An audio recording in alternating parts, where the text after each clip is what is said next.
Bismillahirrahmanirrahim. Assalamualaikum warahmatullahi wabarakatuh. Tabiun. Halo, kembali bertemu dengan saya dalam channel kesayangan kita semua, Abang Willy. Berbagi itu pintar. Ya, pada kesempatan kali ini saya akan kembali membahas pada materi kemagnetan. Ya, materi ini saya ambil dari miliknya Ibu Puspita Indah Lestari SPD yang telah disahkan oleh Bapak Kaharudin SPD, Kepala SMP N4 Randu Dongkal. Copyrightnya @psb-SMP N4 Randu Dongkal. Dan sudah saya edit dan disesuaikan sesuai dengan kurikulum saat ini. Nah, materi kemagnetan saya ingatkan bahwa terdapat pada KI 3 dan 4 dan KD 3.6 dan 4.6. KD 3.6 yaitu KD pengetahuannya, yaitu menerapkan konsep kemagnetan, induksi elektromagnetik, dan pemanfaatan medan magnet dalam kehidupan sehari-hari. Dan KD keterampilannya yaitu 4.6, membuat rancangan karya sederhana yang memanfaatkan prinsip elektromagnet dan atau induksi elektromagnetik.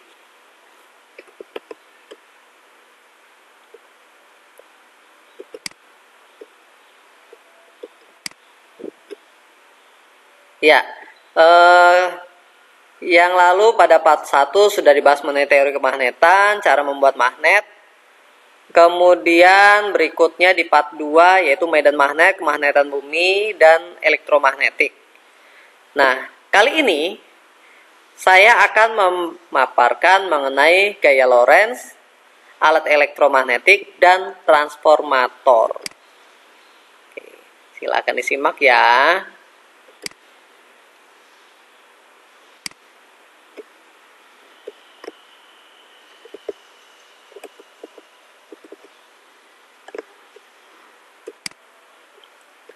Oke, gaya Lorentz ya, kita mulai dari gaya Lorentz. Gaya Lorentz adalah gaya yang ditimbulkan oleh muatan listrik yang bergerak atau oleh arus listrik yang berada dalam suatu medan magnet.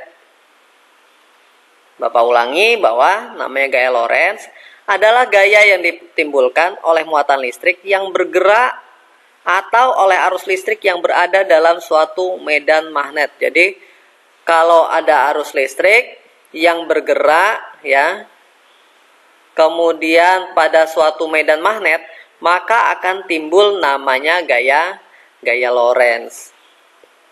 Nah, persamaan untuk menghitung besaran gaya Lorentz itu ditulis dengan F sama dengan B I kali L.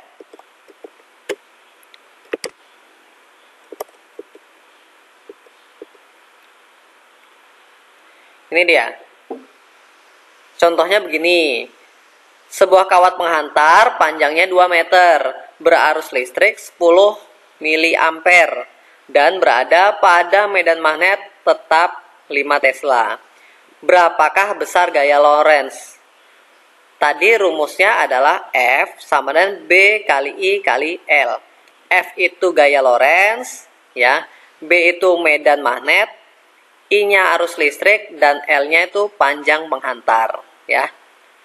Jadi, kita lihat sebuah kawat penghantar panjangnya 2 meter, berarti panjang long L 2 meter. Kita tulis L-nya 2 meter. Kemudian berarus listrik itu I, ya, 10 mA, 10 mA. Kemudian kita ubah menjadi ampere, menjadi 0,01 ampere. Dan berada pada medan magnet tetap 5 Tesla. Medan magnetnya 5 Tesla. Yang ditanya berapakah besar gaya Lorentz? Berarti yang ditanya F. Maka kita pakai rumus yang tadi. F sama dengan B dikali I dikali L. Ingat, I-nya tadi kan 10 mA. Dirubah menjadi ampere. Menjadi 0,01 ampere. Gitu ya. Nah, B-nya 5, I-nya 0,01, L-nya 2. Maka 5 dikali 0,01 dikali 2. Berarti 0,05 dikali 2. Ketemulah berapa? 0,1 Newton. Karena gaya berarti satuannya Newton. Oke. Untuk menentukan arah gaya Lorentz digunakan kaidah aturan tangan kanan. Pakai kaidah aturan tangan kanan. Caranya gimana? Caranya rentangan ketiga jari, yaitu ibu jari, telunjuk, dan jari tengah. Oke. Kita keluarkan tiga jari kita, yaitu ibu jari, jari telunjuk, dan jari tengah. Sedemikian hingga membentuk sudut 90 derajat, saling tegak lurus. Ini antara jari tengah dan jari telunjuknya itu membentuk sudut 90 derajat, 90 derajat. Saling tegak lurus gitu ya. Jika ibu jari menunjukkan arah arus listrik, nah ini contohnya nih. Jadi, ibu jarinya sebagai arah arus listrik atau I. Kemudian telunjuknya itu sebagai arah medan magnetnya. Dan jari tengahnya itu sebagai arah gaya Lorentz. Arah gaya Lorentz atau F. Nih, jadi saling membentuk sudut 90 derajat atau saling tegak lurus. Nih, ya. Bisa semua ya. Jadi contohnya seperti itu. Kita keluarkan ibu jari. Pakai tangan kanan loh ya, pakai tangan kanan, kemudian kita ambil jari kita, keluarkan jari jempol, ibu jari, kemudian jari telunjuk dan jari tengah. Contohnya seperti ini ya, bisa semua, insya Allah bisa ya. Nah, ketika menggambar gaya Lorentz 3 dimensi pada buku itu tidak mudah. Untuk memudahkannya, perhatikan gambar berikut. Jadi ini biasanya itu terjadi arahnya kita bingung menentukannya. Dalam artian kalau di buku ya, karena kan ini 3 dimensi, kalau kita digambarkan di buku itu biasanya kesulitan. Maka kalian akan perhatikan ada simbolnya. Jadi simbolnya kalau masuk ke bidang, misalnya kalau di buku tulis atau di papan tulis, itu kalau simbolnya silang ya, bulat, lingkaran, kemudian silang, artinya arahnya masuk. Ya, masuk ke bidang. Sedangkan kalau simbolnya adalah titik dan lingkaran begini, maka arah gaya Lorentz-nya itu keluar. Gitu ya. Jadi kalau silang masuk bidang, kalau titik keluar bidang. Nih contohnya. Tentukan arah gaya Lorentz pada gambar berikut ini. Nih. Oh, bentar ya. Kita play. Nih, ini contohnya. Jadi kamu arahkan tadi ibu jari sebagai arah arus listrik. Ya. Itu ya, arah arus listrik. Kemudian telunjuknya tadi adalah medan, maka kemana? Jadi coba kalian arahkan. Jadi otomatis arah gaya Lorentz-nya ke arah bidang, masuk ke bidang. Kalau masuk ke bidang, maka simbolnya kamu gambarkannya saja silang. Begini ya, bulat, kemudian silang. Kemudian yang berikutnya, nah ini IB. Berarti, coba kita bareng-bareng. Ibu jarinya ke atas, kemudian telunjuknya ke arah kanan, maka jari tengahnya ke arah mana? Iya, tepat, pinter semua, ke arah keluar bidang atau ke arah kita nih, nunjuk ke arah kita. Jadi disimbolkan dengan titik dan diberi lingkaran. Mudah-mudahan paham semua ya. Kalau bingung silahkan tanyakan di kolom komentar. Nah, lanjut ada namanya alat elektromagnetik, yaitu penggunaan elektromagnetik. Pertama ada bel listrik. Nih ya, ini bel listrik. Kalau di rumahnya pakai bel listrik, ya itu termasuk salah satu contoh penggunaan alat elektromagnetik. Kemudian ada relay ya, relay. Ini biasanya di mesin-mesin atau di alat elektronik, itu ya, relay. Kemudian telepon ya, kalau di rumahnya ada telepon atau di handphone itu ada namanya mic dan telepon gitu ya. Prinsip mic-nya itu ya ini semuanya pokoknya menggunakan elektromagnetik. Kemudian nah ini katrol listrik ya, katrol listrik atau apa ya, kren magnet, itu alat untuk membawa apa ya, mengangkat bongkahan-bongkahan ya, ini mengangkat bongkahan besi. Nah, induksi elektromagnetik ini berdasarkan percobaan Faraday, perlu diketahui bahwa tegangan listrik yang diinduksikan oleh medan magnet bergantung pada 3 hal. Yang pertama, diingat-ingat, dicatat. Pertama yang mempengaruhi adalah jumlah lilitannya. Semakin banyak lilitan pada kumparan, maka semakin besar tegangan yang diinduksikan. Jadi kalau kamu bikin lilitannya banyak, berarti akan semakin besar tegangan yang diinduksikan. Yang kedua, kecepatan gerakan medan magnet. Semakin cepat ya garis gaya magnet yang mengenai konduktor, semakin besar tegangan induksi, jadi semakin cepat gerakannya. Kemudian jumlah garis gaya magnet. Semakin besar jumlah garis gaya magnet yang mengenai konduktor, semakin besar tegangan pada induksi. Nah, berikutnya ada transformator atau kita biasa sebutnya sebagai trafo, gitu ya, trafo. Ini gambaran sederhananya, transformator misalnya dari perusahaan listrik, ya. Nah, ini pakai sistem air dari bendungan. Jadi air bendungannya masuk, ini ke generator, nah ini trafonya.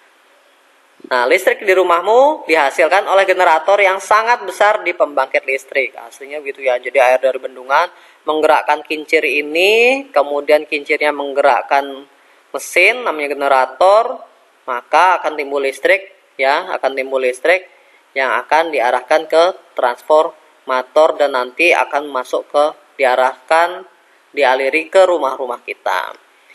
Nah, apa sih transformator itu? Transformator adalah alat untuk menaikkan dan menurunkan tegangan bolak-balik. Itu ya. Alat untuk menaikkan dan menurunkan tegangan bolak-balik. Ketika arus bolak-balik melewati kumparan primer, terbentuk medan magnet yang berubah-ubah sebagai akibat arus bolak-balik. Medan magnet ini menghasilkan proses induksi elektromagnetik yang menimbulkan arus di dalam kumparan sekunder. Ada transformator jenis step up dan ada transformator yang jenisnya step down.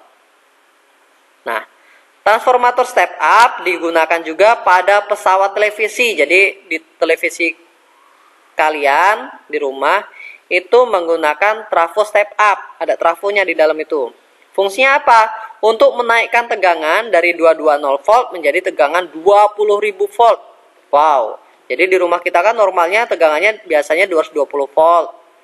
Nah, sedangkan televisi perlu 20.000 volt. Maka digunakanlah trafo namanya trafo step up. Nah, trafo step up juga digunakan pada radio, tape recorder, komputer gitu ya. Itu yang biasa terdapat di rumah kita.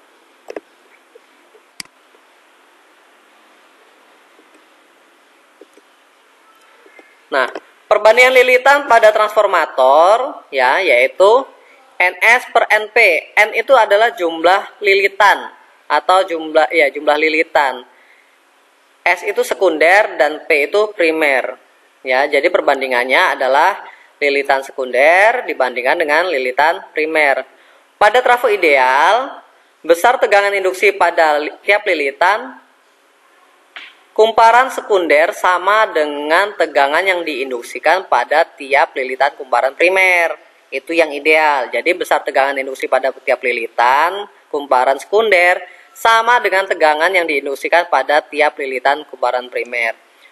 Pada transformator ideal, jumlah energi yang dipindahkan tidak mengalami kerugian. Idealnya seperti itu. Idealnya gitu ya. Jadi nggak ada yang hilang, jadi tidak mengalami kerugian. Nah, persamaannya adalah tegangan sekunder dibagi tegangan primer sama dengan jumlah lilitan sekunder dibagi jumlah lilitan primer. Atau bisa juga kalau dikali dipakai kuat arus listrik, maka tegangan primer dikali dengan kuat arus listrik primer dan tegangan listrik sekunder dikali dengan kuat arus sekunder. Nih, ada contoh ya. Contohnya perbandingan lilitan primer dengan lilitan sekunder sebuah transformator adalah 4:10. Jadi NP-nya 4, sekundernya NS-nya 10. Jika kuat arus primer 5 ampere, berapa kuat arus sekunder? Berarti gimana caranya? Masukkan ya pakai rumus yang ini ya. Jadi lilitan. Oke, jumlah lilitan. Wah, ini sepertinya perlu diotak-atik dulu ya. Oke, kalau perlu diotak-atik, bagi yang sudah bisa duluan, silahkan tuliskan jawaban kalian di kolom komentar. Ya, kita akan sama-sama periksa. Bagi yang benar, berarti memang kalian sudah memahami. Bagi yang belum tepat, berarti perlu diulang-ulang lagi. Jadi perbanyak latihan kalau soal-soal seperti ini. Oke, paham ya? Mudah-mudahan bisa diterima untuk materi kita hari ini. Apabila kurang jelas, silahkan tanyakan di kolom komentar. Dan bagi yang ingin berlangganan, silahkan kalian boleh subscribe atau like channel ini, boleh. Tidak pun tidak apa-apa. Oke, paham ya? Oke, demikianlah materi dari Bapak. Mudah-mudahan kita akan bisa bertemu di materi-materi berikutnya. Demikian. Oh iya, tetap disiplin, ikuti patuhi protokol kesehatan ya. 3M menjadi 5M. Yang jelas pakai masker, rajin cuci tangan, kemudian jaga jarak, hindari kerumunan, dan kurangi mobilitas. Dadah, assalamualaikum warahmatullahi wabarakatuh.